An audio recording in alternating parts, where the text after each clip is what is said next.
ول Durant اپنی مشہور کتاب دی اسٹوری آف فلاسفی میں آئرلینڈ کے سیاسی رہنما ڈینیل او کانل کا قول نقل کرتے ہیں، جن کا کہنا ہے کہ اگر آپ مجھے ایک قوم کے گیت لکھنے دیں تو پھر مجھے اس کی کوئی پرواہ نہیں ہے کہ اس قوم کے لیے قانون سازی کون کرتا ہے۔ یہ مقولہ ثقافت اور خاص طور پر موسیقی اور فنون کے قومی جذبات، اقدار اور شناخت پر گہرے اثرات کو اجاگر کرتا ہے۔ اس کا مطلب یہ ہے کہ قوانین بیرونی اعمال کو قابو میں رکھ سکتے ہیں، مگر گیت، شاعری، مصوری اور دیگر ثقافتی اظہار قوم کے باطن، جذبات، عقائد اور احساسات کو متاثر کرتے ہیں۔ یہی وجہ ہے کہ تاریخ کے بڑے بڑے انقلابات کے پیچھے محض سیاسی اور عسکری قوتیں نہیں، بلکہ فنکار بھی برابر کڑے رہے ہیں۔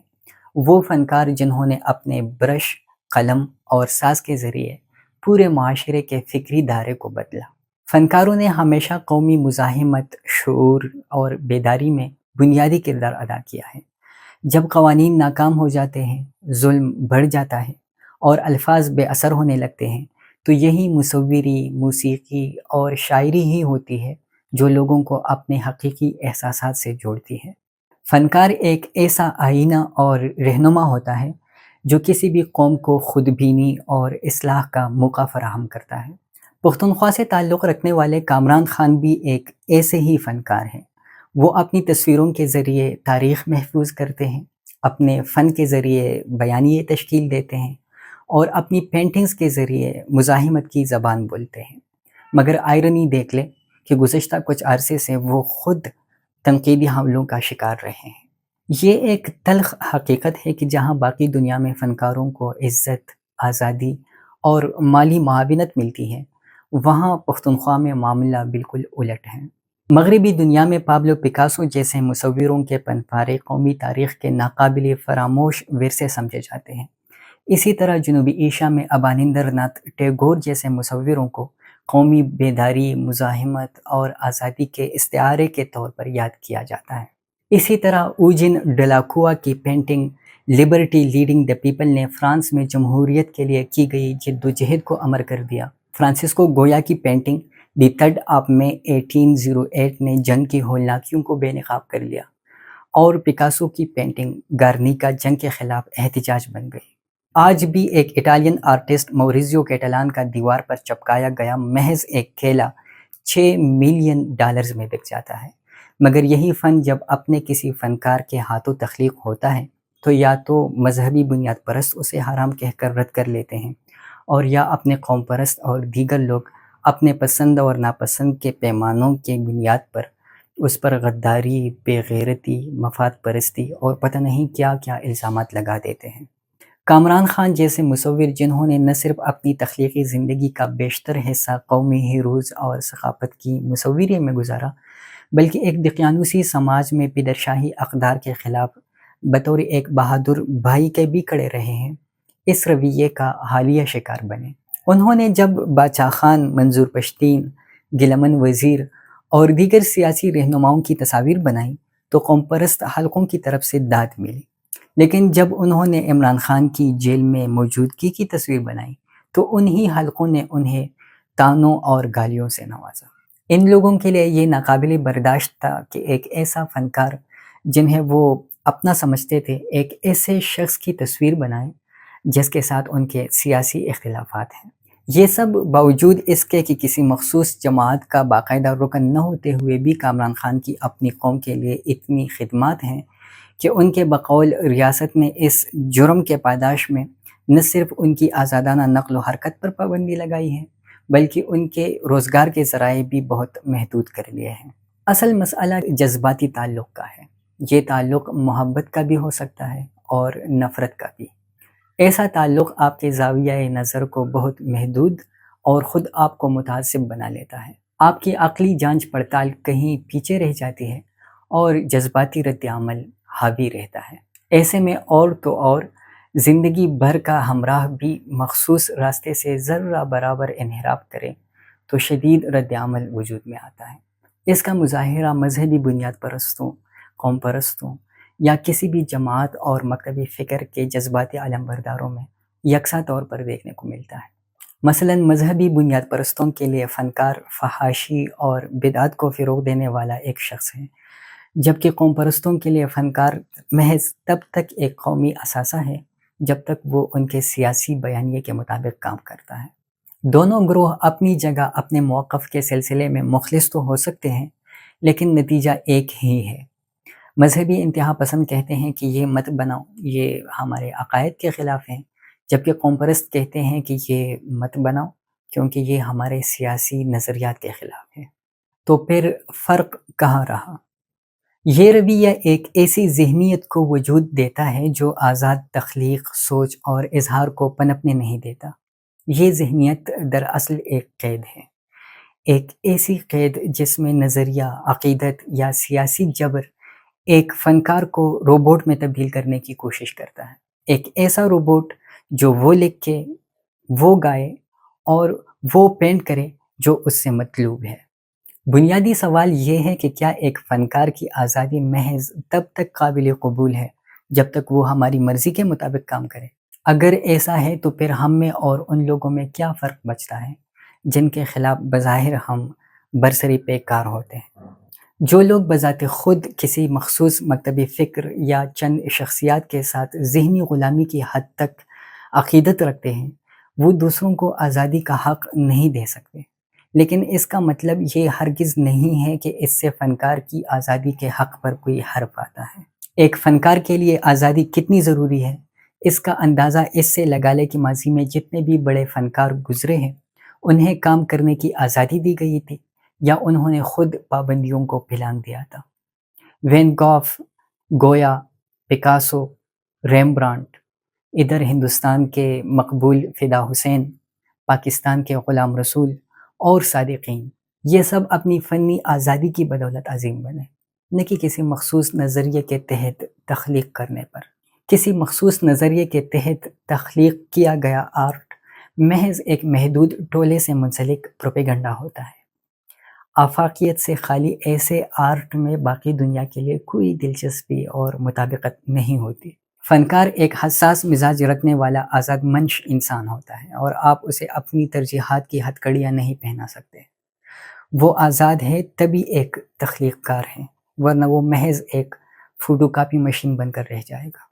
یہ بات سمجھنے کی ضرورت ہے کہ فنکار محض ایک تخلیق کار نہیں ہوتا، بلکہ ایک مورخ بھی ہوتا ہے، ایک ایسا مورخ جو اپنے نغموں، شاعری اور مصوری کے ذریعے اپنے دور کی گواہی دیتا ہے۔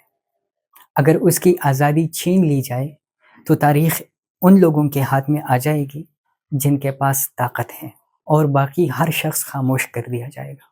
عمران خان اور ان کی سیاست سے مجھے بھی بے پناہ اختلافات ہیں، اور چاہتا ہوں کہ لوگ ان کی سابقہ کارکردگی کو بنیاد بنا کر اپنے لیے مناسب اور بہتر متبادل ڈھونڈ لیں، لیکن اس کا مطلب یہ ہرگز نہیں ہے کہ اگر ایک آرٹسٹ ان کی تصویر بناتا ہے تو میں اس تصویر کی خوبیوں اور خامیوں پر تنقید کرنے کی بجائے خود اس آرٹسٹ پر لعن طعن شروع کر لوں۔ یہ سمجھنا بھی بہت ضروری ہے کہ ایک فنکار میں بے شمار تخلیقی صلاحیتوں کے علاوہ ایک عدد پیٹ بھی ہوتا ہے۔ اگر قسم پرسی کی حالت میں اسے ایسا بھی کچھ پروڈیوس کرنا پڑ رہا ہے جو شاید وہ بہتر حالات میں نہ کرتا، تو شرم ان لوگوں کو آنی چاہیے جو باوجود استطاعت کے اپنے فنکاروں کی قدر نہیں کرتے، نہ کہ خود فنکار کو۔ فن کوئی مذاق نہیں ہوتا۔ ایک ایک فن پارے کی تخلیق میں کئی مہینے بلکہ سال تک لگ جاتے ہیں۔ اس کے لیے مکمل یکسوئی، معاشی پریشانیوں سے آزادی اور فراغت چاہیے ہوتی ہے۔ اور پھر کون ایسا ہے جو کچھ نہ کچھ نہیں بیچ رہا ہوتا؟ تو پھر فنکار ہی پر تنقید کیوں؟ ہم دیکھتے ہیں کہ مرزا غالب نے بھی ایک طرف اگر پیٹ پالنے کے لیے قصیدے لکھے تو دوسری طرف ایسی لازوال غزلیں کہیں جو اب تک دنیائے ادب میں عظیم شاہکار کی صورت موجود ہے۔ قصیدے لکھنے سے نہ تو مرزا غالب کے کلام کی عظمت متاثر ہوئی اور نہ ان کی خودداری پر آنچ آئی۔ ان کی خودداری کا اندازہ اس بات سے لگا لے کہ اسلم فرخی اپنے کتابچے مرزا غالب میں لکھتے ہیں کہ مرزا لاکھ معاشی پریشانیوں کا شکار تھے، اور ایسے میں دلی کالج سے انہیں فارسی پڑھانے کا بلاوا آ گیا۔ جب مرزا وہاں پہنچے اور دروازے پر کوئی استقبال کرنے نہیں آیا بلکہ الٹا ایک انگریز افسر نے آ کر کہا کہ اگر آپ دربار آئیں گے تو ہی آپ کا استقبال ہوگا، نوکری کے لیے آئے ہوئے کا استقبال نہیں کیا جاتا۔ تو اس پر مرزا نے کہا کہ اگر نوکری سے عزت نہ بڑھے بلکہ الٹا رہی صحیح عزت بھی جاتی رہے تو ایسی نوکری کو سلام ہے۔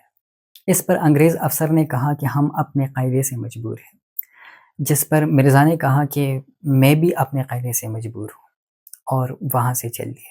ایک انتہائی سادہ سی بات ہے کہ ایک فنکار کو بھی زندگی کی جملہ ضروریات سے واسطہ پڑتا ہے، اور وہ کینوس اور رنگ نہیں کاپی سکتا، لیکن اس کے باوجود جب کسی فن پارے کی فروخت کی بات ہوتی ہے تو لوگ تعجب اور تضحیک کا مظاہرہ کرتے ہیں۔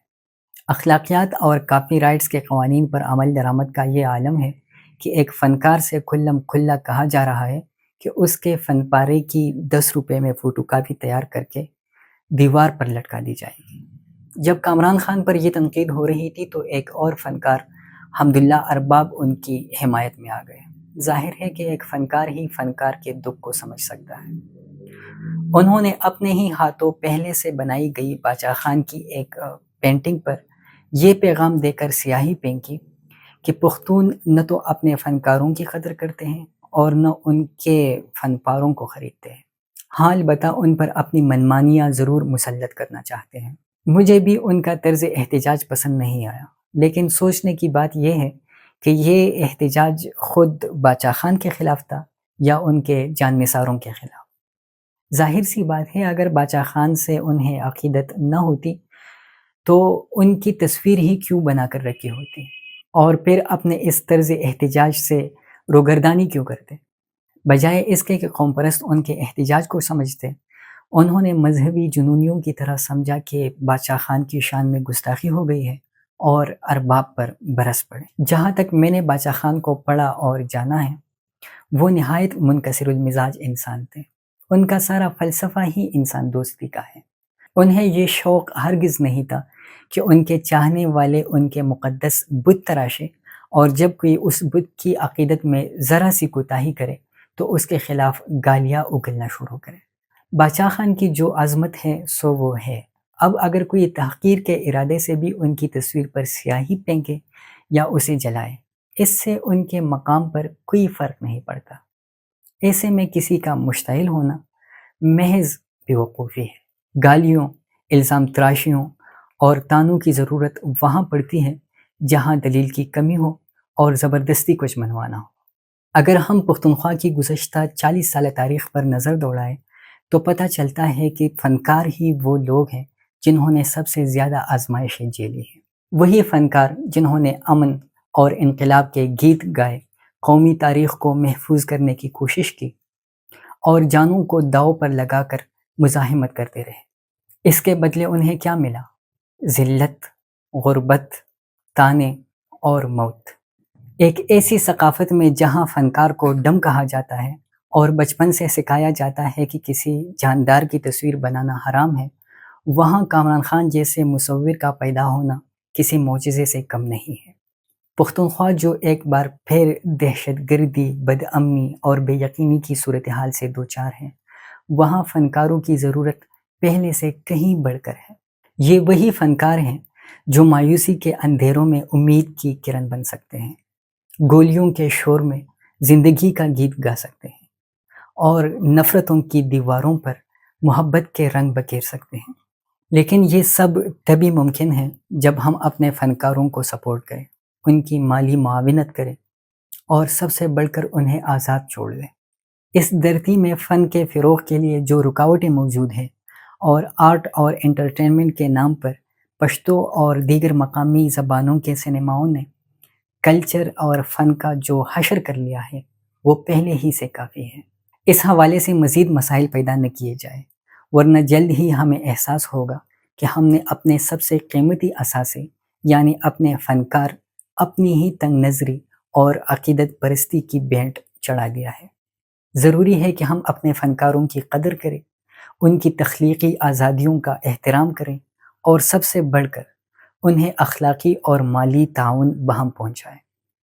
یہ سب اس لیے کہ وہ ہر قسم کی مصلحت اور خوف سے آزاد ہو کر اپنی تمام تر توانائیاں قوم کی خدمت میں لگا سکے، کیونکہ اگر ایک فنکار آزاد نہیں ہوگا تو ایک قوم بھی آزاد نہیں ہوگی۔